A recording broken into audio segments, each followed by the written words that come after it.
Oi, minha gente, tudo bem com vocês? Então, hoje, nesse formato um pouquinho diferente, eu aqui sentada, eu vou falar com vocês sobre os direitos da personalidade. É um tema que está disposto no Código Civil, do artigo 11 ao artigo 21, e eu passei o dia hoje estudando sobre isso, e o objetivo, na verdade, para o vídeo não ficar muito longo e não ser muito cansativo, é falar dos direitos da personalidade dando os conceitos iniciais. Ou seja, eu não vou falar nesse vídeo sobre quais são os direitos da personalidade. Ou seja, eu não vou falar sobre as características do nome, eu não vou falar sobre o direito de dispor do próprio corpo, eu não vou falar desse tipo de coisa, certo? Eu vou dar mais conceitos gerais. E posteriormente, em uma outra oportunidade, eu faço eu dou esse outro conteúdo, tá? Então, vê só, os direitos da personalidade, eles são direitos que são inerentes ao ser humano, ou seja, são aqueles direitos que estão relacionados à dignidade da pessoa humana, que é justamente o que está previsto no texto constitucional. A gente não pode estudar direitos da personalidade sem ter uma visão constitucional a respeito disso. Por quê? Porque todos os direitos que estão contidos aqui no Código Civil, previstos do artigo 11 ao artigo 21, e eu ressalto desde já que não é um rol taxativo, é um rol meramente exemplificativo, né? Eu vou explicar isso daqui a pouco. Então, a gente não pode conceber o direito da personalidade sem pensar nele com um fim constitucional, certo? A Constituição Federal, tanto no artigo 5º quanto no artigo, se eu não me engano, salvo engano, artigo 1º, inciso 3º do texto constitucional, faz a previsão do princípio da dignidade da pessoa humana. E é a partir deste princípio que a gente tem a noção de quais direitos da personalidade que a gente está tratando aqui. A gente está tratando de direitos inerentes ao ser humano. Quais? Direito à vida, direito à liberdade de se expressar, liberdade de expressão, liberdade de pensamento, direito à proteção ao nome, ao registro, direito à proteção à imagem. A gente está falando aqui direito de disposição do próprio corpo e por aí vai. Então a gente está falando de questões que nós, independentemente de termos o Código Civil aqui com a gente ou a doutrina, mas a gente, como ser humano, a gente compreende que esses direitos já são nossos, são inatos para a nossa sobrevivência como ser humano em comunidade, certo? Quando a gente fala dos direitos da personalidade, a gente geralmente consegue decompô-los em três posições, em três situações. São aqueles direitos relacionados geralmente à integridade física, à integridade intelectual e à integridade moral. Ou seja, a integridade física, questão, por exemplo, estou dando um exemplo, de disposição do corpo, questão de alimentos, questão do direito à vida, do direito à proteção à vida, do direito posterior, ou seja, até quando você morre, as pessoas que ficam aqui têm o direito, caso se sintam ofendidas por algum ato contra o falecido, podem propor uma demanda. A gente está falando aqui de direito à imagem, a gente está falando aqui de direito à autoria, a gente está falando de direito a conceber ideias, a se expressar. A gente está falando aqui de direito à honra, de direito à privacidade, de direito a um registro de um nome e por aí vai. Então a gente consegue compatibilizar os direitos nessas três classes. A questão de tudo aquilo que envolve integridade física, integridade intelectual e integridade moral, certo? A partir do momento que há um dano a um dos direitos da personalidade, nasce para a pessoa o direito a ser indenizado de alguma forma.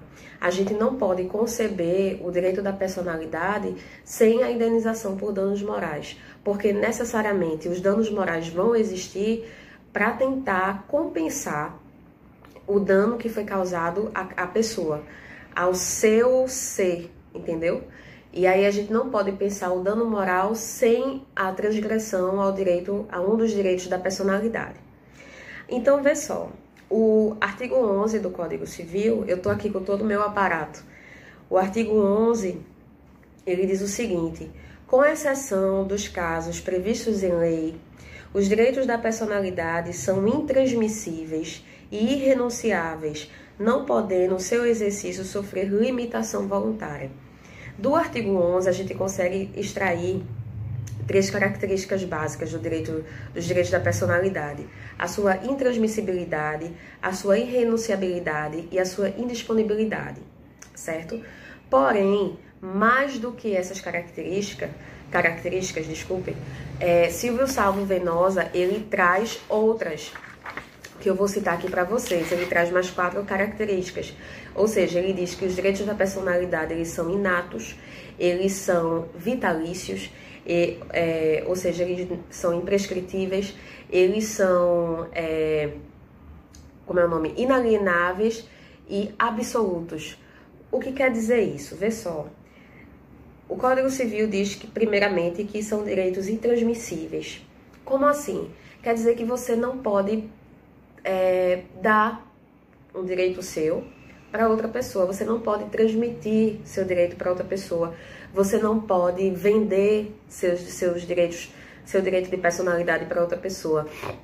São direitos extrapatrimoniais. Eles não possuem um valor econômico. A questão da valoração econômica é uma questão de ordem secundária. Ela só vai existir a partir do momento que houver uma transgressão ao direito da personalidade. Mas, de imediato, o direito da personalidade, aquilo que é preservado para que você consiga viver e ter uma vida plena, isso não pode ser vendido, isso não pode ser dado, isso não pode ser entregue a ninguém.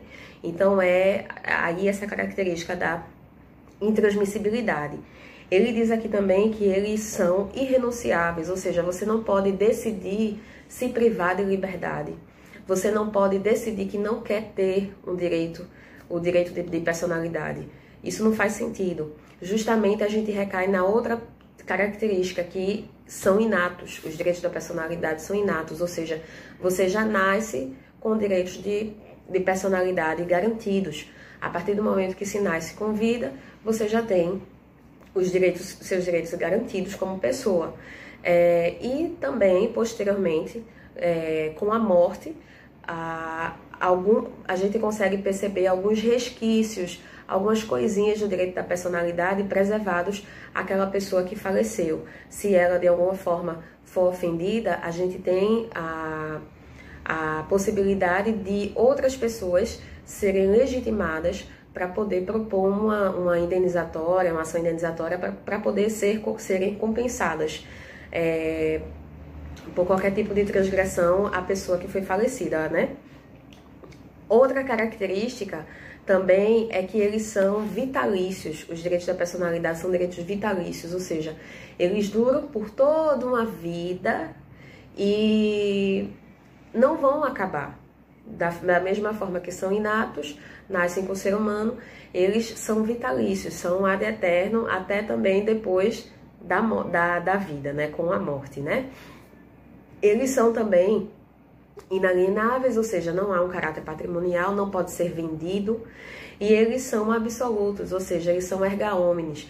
Você são oponíveis a todos.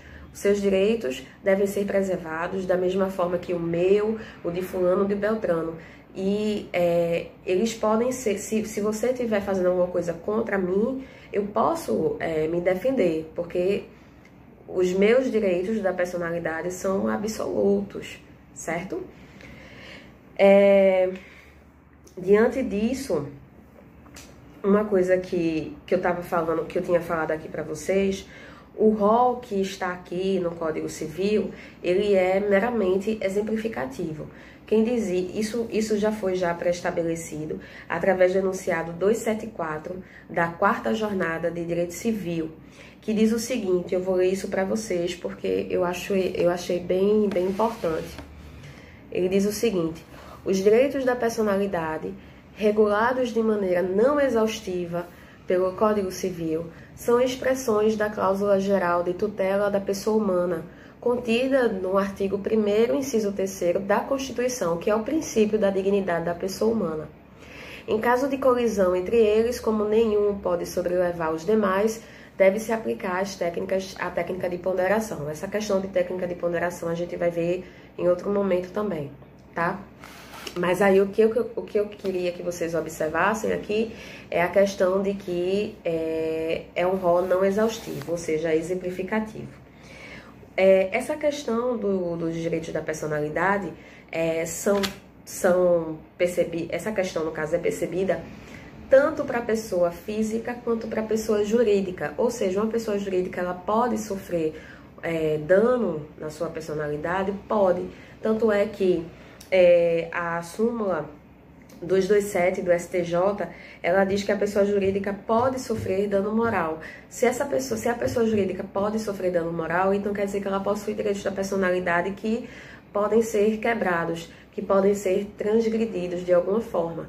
Então, por equiparação, a pessoa jurídica pode sim, tem sim, no caso, direitos de personalidade resguardados e pode vir a sofrer dano moral, e por conta disso a gente faz essa equiparação, tanto da pessoa física quanto da pessoa jurídica. Então, todo mundo, tanto a pessoa, eu, por exemplo, quanto a empresa, pode vir a sofrer uma transgressão aos direitos da personalidade, e a partir dessa transgressão, né, eu posso pedir uma indenização. Essa indenização, ela tem um caráter compensatório, é lógico que não vai sanar o dano que me foi causado, mas de alguma forma vai me dar um suporte para suportar o que foi a transgressão que eu sofri por parte de outrem, né? A outra coisa que eu gostaria de falar para vocês, eu não dei um conceito, né? Mas eu acredito que por toda essa explicação vocês já compreenderam. Os direitos da personalidade, eles são direitos subjetivos, são direitos inerentes ao ser humano, são direitos relacionados à integridade do ser humano, tanto a sua integridade física, quanto a sua integridade psíquica, mental, quanto a sua integridade moral, e eles são inerentes a qualquer indivíduo e estão intimamente relacionados à dignidade da pessoa humana. A Maria Helena Diniz, ela conceitua do seguinte modo: são direitos subjetivos da pessoa de defender o que lhe é próprio, ou seja, a sua integridade física, vida, alimentos, próprio corpo, vivo ou morto, corpo alheio, vivo ou morto, partes separadas do corpo, vivo ou morto. Aí, a sua integridade intelectual, que é a liberdade de pensamento, autoria científica, artística e literária, e sua integridade moral, honra, recato, segredo pessoal, profissional e doméstico, imagem, identidade pessoal, familiar e social. Isso aqui é o conceito que é dado por Maria Helena Diniz, certo? A outra coisa que eu gostaria de citar para vocês também, além da questão de que o rol é meramente exemplificativo, é a respeito da legitimidade para a propositura de demanda em caso de dano à pessoa falecida. Tem uma coisa aqui que eu queria... quem é que pode fazer essa tutela, né? A tutela dos direitos da personalidade de pessoa já falecida, ela está prevista aqui no artigo, se eu não me engano, tem o artigo 52 do CPC, ele faz ele informa como é que se dá.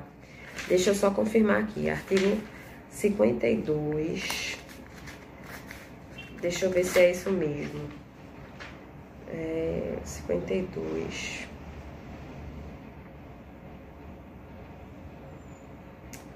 Qual processo civil? Não, 52 não.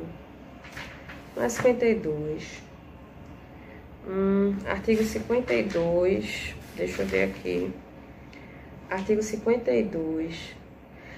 O artigo 52 do Código Civil a respeito da pessoa jurídica, né? Aplica-se às pessoas jurídicas no que couber a proteção dos direitos da personalidade. Mas não é isso que eu queria falar, não, que isso já é tópico vencido. Eu quero falar com vocês sobre quem tem a legitimidade para a tutela dos direitos da personalidade de uma pessoa que já é falecida. Nesse caso aqui, quem tem direito, conforme está disposto no artigo 12, é o seguinte: pode-se exigir que cesse a ameaça ou a lesão a direito da personalidade e reclamar perdas e danos sem prejuízo de outras sanções previstas em lei. Em se tratando de morto, terá legitimação para requerer medida prevista neste artigo o cônjuge sobrevivente ou qualquer parente em linha reta ou colateral até o 4º grau. Ou seja, se eu for agredida de alguma forma, no caso pessoalmente, eu posso pedir tanto a medida repressiva quanto a medida, tanto a medida preventiva, né, quanto a medida repressiva. Uma medida preventiva, vamos supor que há uma obrigação de fazer e eu tô achando que a pessoa não tá querendo cumprir, coisa e tal, e aí eu posso me basear nisso e pedir que seja estabelecida as treintes, pagamento de multa por dia de atraso, o que vai acarretar um dano a mim, entendeu? De alguma forma, a depender também do tipo de obrigação. E repressiva, eu posso fazer a propositura da demanda e aí eu ganho, e a partir do momento que eu venço a demanda, eu recebo a indenização. No caso de pessoa já falecida, caso haja um dano à sua imagem, a pessoa que sobreviveu, tanto o cônjuge quanto qualquer parente em linha reta, descendente ou ascendente até o 4º grau, no caso a gente está falando aí de primos e tios, enfim. Essas pessoas têm legitimidade para poder reclamar sobre essa transgressão, sobre esse desrespeito ao direito da personalidade daquela pessoa, certo? Deixa eu ver se tem mais alguma coisa que eu gostaria de falar para vocês. Eu acredito que, de um modo geral, eu falei tudo, certo? Irrenunciáveis. Pronto, é basicamente isso, realmente. Eu não vou entrar propriamente assim naquilo que é enumerado aqui no código dos tipos de direito, né, de personalidade, mas porque justamente o objetivo do vídeo foi falar de uma forma geral do que é que se trata. Mas posteriormente, em outra oportunidade, a gente trata sobre esse assunto. Espero que vocês tenham gostado do vídeo. Como eu já disse antes, essas aulas são direcionadas ao pessoal que está na graduação, por isso que não há um aprofundamento maior. Espero que tenha sido suficiente para você, e qualquer coisa pode falar comigo, pode mandar um direct, pode botar um comentário aqui embaixo, tá bom? É aquela coisa que eu sempre digo, juntos somos muito mais fortes e o bom da vida é compartilhar, tá certo, minha gente? Um beijo, até a próxima, até mais, tchau, tchau, tchau.